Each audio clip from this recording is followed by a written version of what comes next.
पूर्णिया के निर्दलीय सांसद पप्पू यादव को लॉरेंस गैंग के गुर्गे ने धमकी दी है। दरअसल पप्पू यादव को कॉल करने वाले शख्स ने लॉरेंस बिश्नोई गैंग का नाम लिया और फोन पर धमकी दी। व्हाट्सएप पर किए गए कॉल में डीपी में लॉरेंस बिश्नोई की तस्वीर लगाई थी। उसने जिसने कॉल की उसकी डीपी लॉरेंस बिश्नोई की है। दरअसल बाबा सिद्दीकी की हत्या के बाद पप्पू यादव ने ट्वीट करके लॉरेंस बिश्नोई को चुनौती दी थी। माना यह जा रहा था धमकी उसी ट्वीट के चलते मिली है। पप्पू यादव हमारे साथ इस वक्त जुड़े हुए हैं। पप्पू जी, आपका बहुत स्वागत है एबीपी न्यूज पर। मैं स्नेहलता शुक्ला हूं और जरा बताएं कि अभी आपको किस तरीके के आश्वासन मिले हैं, अभी क्या स्थिति आपकी नजर में है? देखिए, पहले तो मैं आपको बहुत बहुत मुबारकबाद, देशवासियों को भी, आपको भी, आपके पूरे परिवार को, एबीपी न्यूज के पूरे परिवार को धनतेरस की और दीपावली की शुभकामनाएं।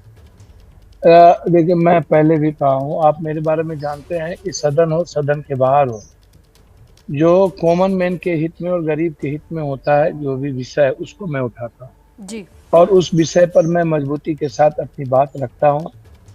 आप जिस विषय को भी उठा के देखिए, चाहे वो स्मार्ट मीटर हो, कभी प्लेन का इशू हो, रेल का इशू हो, मेडिकल इशू हो, चाहे देश भर में कभी भुज में भूकंप आया तब हो, उत्तराखंड में हो, चाहे कोरोना हो, बाढ़ हो, ऐसे इशू में मैं अपनी लाइफ, जो हमारा एक अच्छी लाइफ से सेटिस्फैक्शन मिले, जिससे मेरी जिम्मेदारी जो मैं अपना कर्तव्य कर सकता हूँ मैं करता हूँ।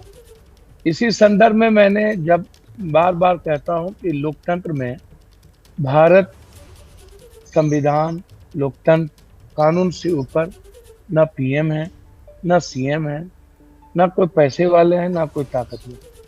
ये जो लोकतांत्रिक मूल्य है वो संविधान उसकी ढांचा है और कानून तय करेगा गलत और सही। उसके लिए न्याय व्यवस्था भी है, विधायपालिका भी है।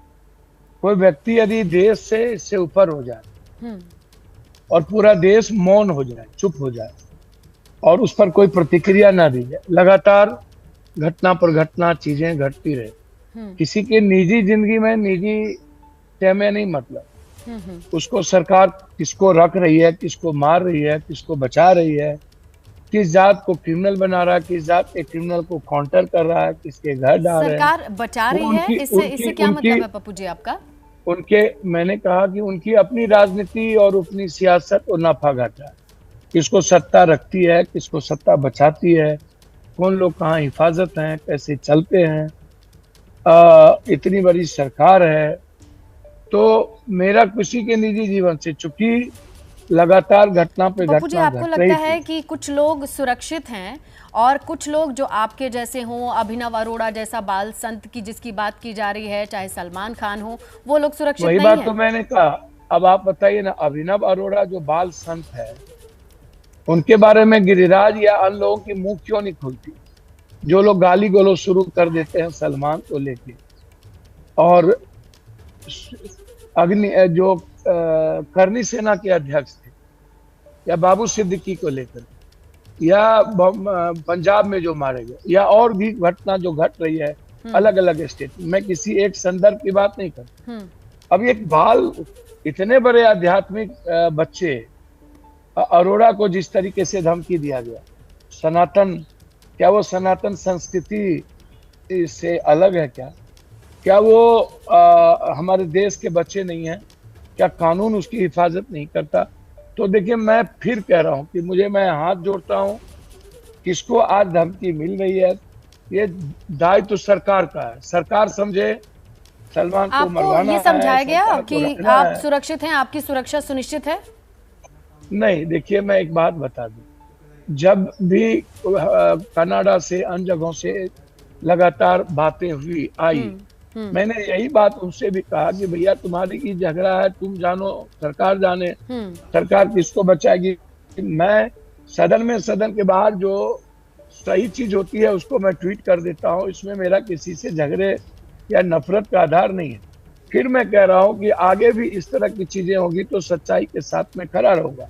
मैं डीजी साहब से, सीएम साहब से कई बार मिलने का प्रयास किया, डीजी साहब से मेरी बातचीत हुई, आईजी सिक्योरिटी से बातचीत हुई, 4 एसपी को मैंने समय समय पर सब कुछ दिया।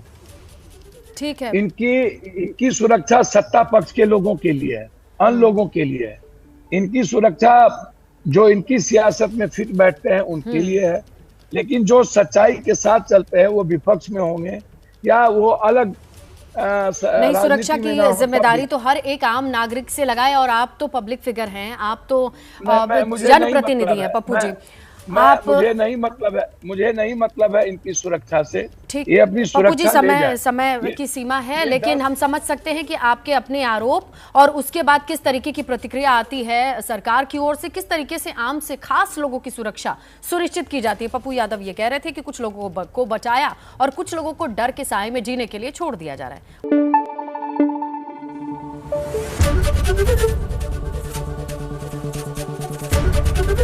एबीपी न्यूज आपको रखे आगे।